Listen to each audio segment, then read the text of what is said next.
आज हम पढ़ेंगे ग्राम्य जीवन, जिसके कवि हैं doctor Mukutdhar Pandey.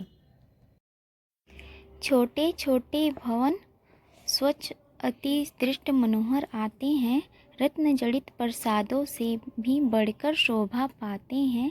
What people की शीतल छैया फैली कैसी है चहों ओर, द्विज गण सुंदर गान सुनाते, नृत्य कहीं दिखलाते मोर। तो बच्चों देखो, कवि यहाँ कहते हैं कि प्रकृति के गोद में बसे गांव में जहाँ छोटे छोटे कच्चे पक्के घर हैं, अपनी स्वच्छता से मन मोह लेते हैं। अत्यधिक स्वच्छ है, अर्थात वहाँ पर किसी प्रकार की प्रदूषण नहीं है। वे शहरों में बने विशाल एवं रत्न कांच या संगमरमर युक्त भव्य महल से अधिक शोभामान हो रहे हैं। गांव के बीच में जहाँ पीपल वट, बरगद, अक्षयवट आदि वृक्ष अपनी शीतल छाया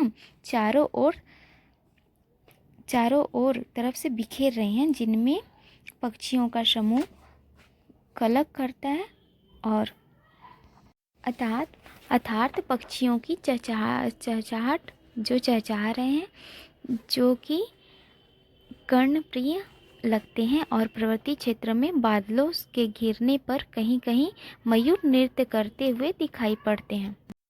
शांतिपूर्ण लघु ग्राम बड़ा ही सुखमय होता है भाई, देखो नगरों से भी बढ़कर इनकी शोभा अधिक आई।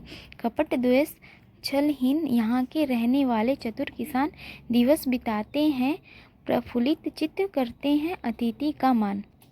कवि कहते हैं कि भाइयों, शांतिपूर्ण वातावरण युक्त छोटा गांव बहुत सुखदायी होता है।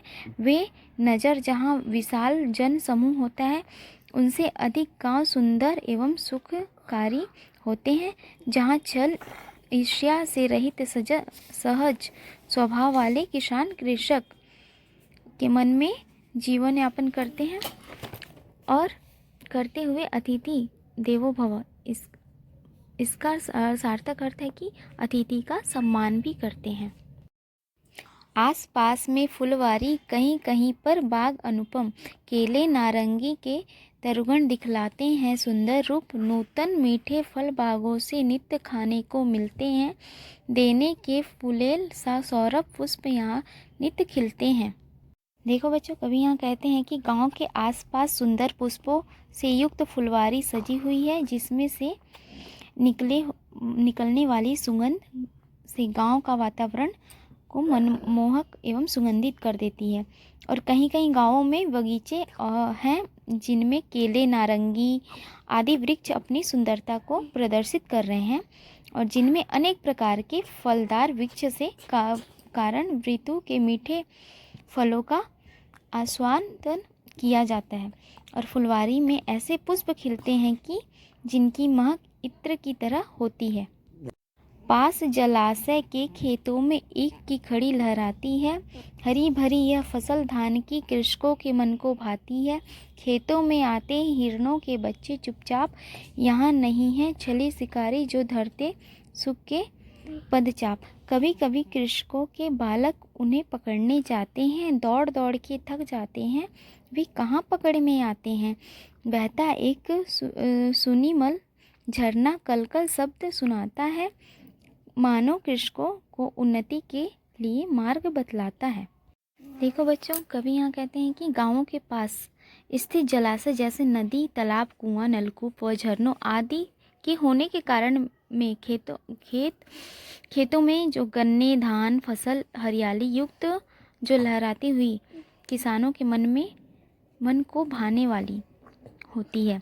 गांव के खेतों में हिरणों के कुछ बच्चे भी आते हैं, वह निडर होकर आते हैं। यहाँ छिपे हुए शिकारी से डर नहीं लगता उन्हें।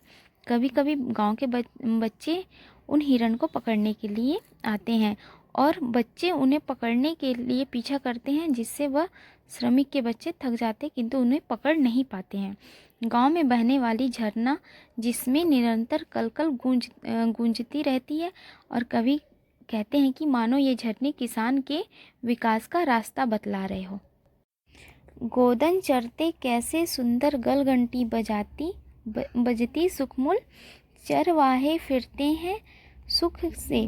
देखो ये टटनी के कुल, ग्राम्य जनों को लव्य सदा, सब प्रकार सुख शांति अपार, झंझटहीन बिताते जीवन, करते दान धर्म सुखसार।